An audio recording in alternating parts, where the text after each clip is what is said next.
Mengajukan gugatan hasil pemilu ke MK dan sejauh ini calon presiden siapa saja yang pernah mengajukan gugatan sengketa pemilu ke MK? Kita ikuti pemaparan datanya bersama dengan rekan Fitri Megantara.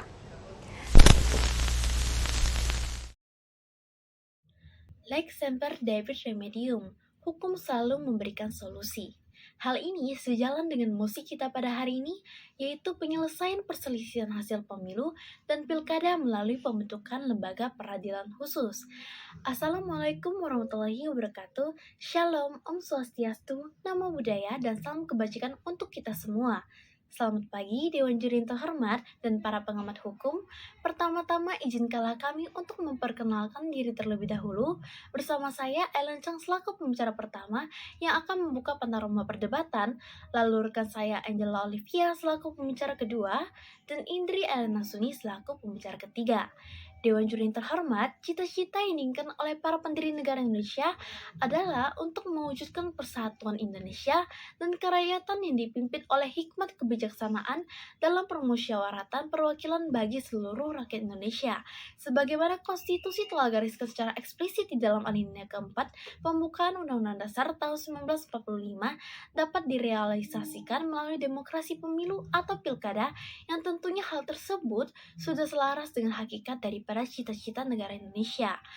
Adapun pasal 22E Undang-Undang Dasar Negara Republik Indonesia tahun 1945 menjelaskan tujuan dari pemilu, yaitu untuk memilih presiden dan wakil presiden, anggota DPR, anggota DPD, serta anggota DPRD diselenggarakan berlandaskan asas langsung, umum, bebas, rahasia, jujur, dan adil setiap 5 tahun sekali.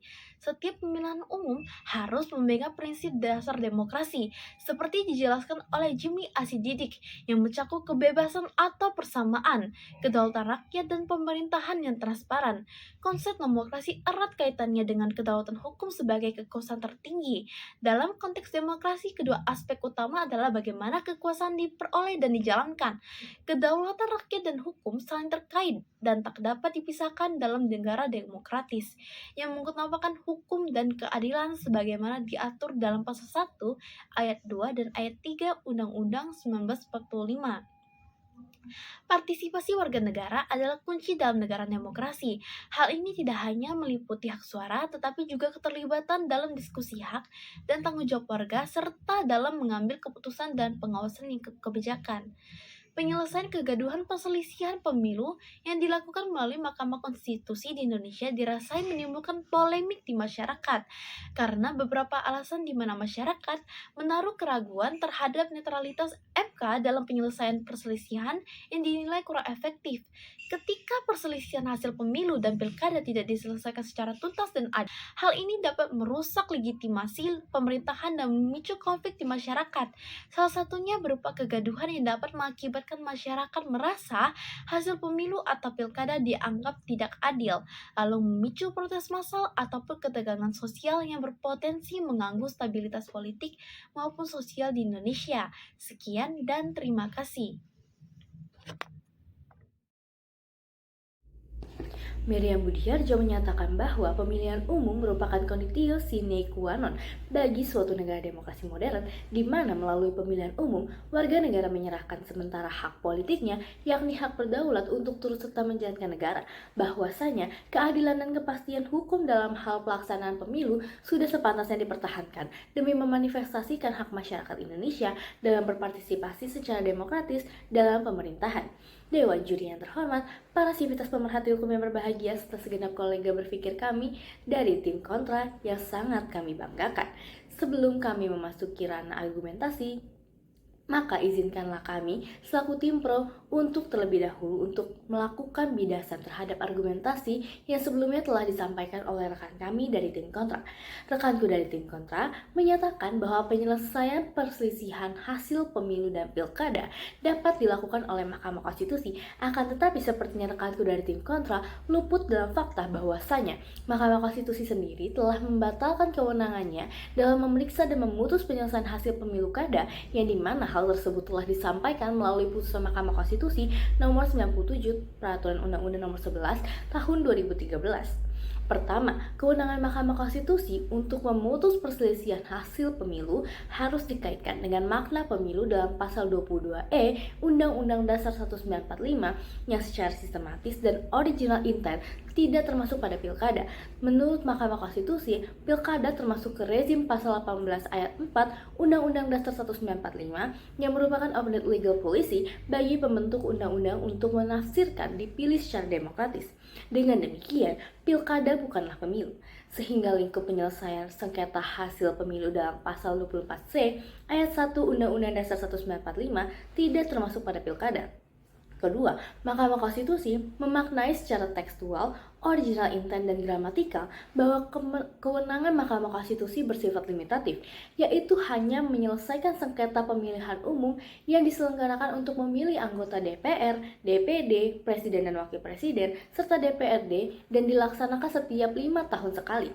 Kewenangan Mahkamah Konstitusi telah ditentukan secara limitatif dalam Undang-Undang Dasar 1945 dan tidak dapat ditambah atau dikurangi oleh undang-undang maupun putusan Mahkamah Konstitusi karena akan mengambil peran sebagai pembentuk Undang-Undang Dasar 1945. Putusan Mahkamah Konstitusi nomor 97 Peraturan Undang-Undang nomor 11 tahun 2013 dan pengaturan dalam pasal 157 ayat 1 Undang-Undang nomor 10 tahun 2016 memberikan implikasi hukum yang signifikan bagi pembentuk undang-undang untuk membentuk badan lain yang berwenang menyelesaikan sengketa hasil pilkada. Badan peradilan khusus penyelesaian sengketa tersebut harus dibentuk sebelum pilkada serentak tahun 2024. Bentuk yang dikehendaki oleh Undang-Undang Nomor 10 Tahun 2016 adalah badan peradilan yang khusus, artinya lembaga tersebut tetap berada di bawah kekuasaan kehakiman, khususnya di bawah Mahkamah Agung, sebagaimana dimaksud dalam pasal 24 ayat 2 Undang-Undang Dasar 1945 dan pasal 1 angka 8 Undang-Undang Nomor 48 Tahun 2009. Artinya putusan Mahkamah Konstitusi dan Undang-Undang Nomor 10 Tahun 2016 tersebut kembali mengalihkan penanganan sengketa hasil pilkada ke Mahkamah Agung dengan membentuk Kamar Peradilan Khusus. Namun demikian, selama masih belum adanya eksistensi lembaga yang mengadili perkara akuo, MK masih berwenang mengadili perselisihan hasil pilkada sampai pembentukan undang-undang membentuk badan peradilan khusus tersebut. Dengan demikian, kekhawatiran tim kontra terkait kekosongan hukum pun solusinya telah terakomodir melalui gagasan kami, Dewan Juri yang terhormat. Adapun pada dasarnya, kita tidak boleh secara semata melihat konteks penegakan hukum pemilu dan penyelesaian sengketa hasil pilkada hanya dengan berpegangan semata pada putusan Mahkamah Konstitusi nomor 97 Peraturan Undang-Undang nomor 11 tahun 2013 tersebut. Kita tentunya tidak sepantasnya menolak lupa atas kasus korupsi yang dilakukan oleh Ketua Mahkamah Konstitusi tahun 2013 Akhil Mokhtar, di mana sebagai salah satu hakim yang memutus putusan tersebut, ia justru terbukti menerima suap dan gratifikasi terkait penanganan sengketa pilkada di 14 daerah di Indonesia, sehingga putusan tersebut tidaklah bernuansa konstruktif Holistic Electoral Justice System. Dewan Juri yang arif dan bijaksana, izinkanlah kami selaku tim pro untuk sekali lagi menekankan bahwa kami berada pada posisi mendukung adanya pembuatan lembaga peradilan khusus perselisihan hasil pemilu dan pilkada dengan melakukan rekonstruksi terhadap kewenangan penyelesaian sengketa hasil pilkada dan pemilu dengan mengalihkan kewenangan tersebut kepada lembaga peradilan khusus yang berada di bawah Mahkamah Agung untuk menindaklanjuti putusan Mahkamah Konstitusi nomor 97 Peraturan Undang-Undang nomor 11 tahun 2013. Sekian dari kami dan terima kasih.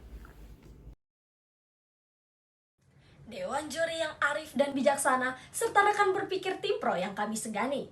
Pada kesempatan kali ini, saya Indri Elena Suni selaku pembicara ketiga dari tim kontra akan mewarnai sisi perdebatan kita melalui sisi sosiologis.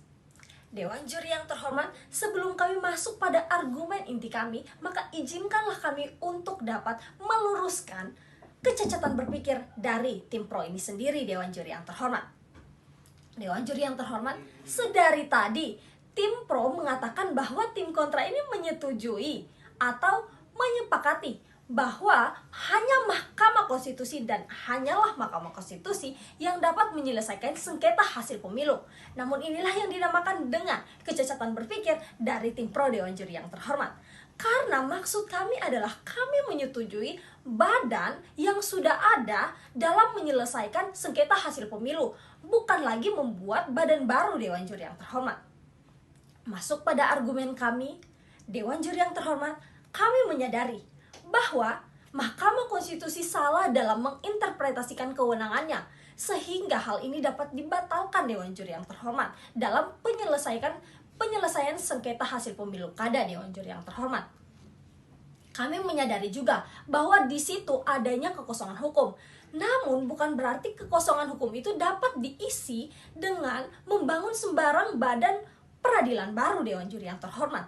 Karena ini akan menjadi suatu masalah, walaupun sudah ada dalam konstitusi Dewan Juri yang terhormat. Sehingga kami punya solusi lain yang tentunya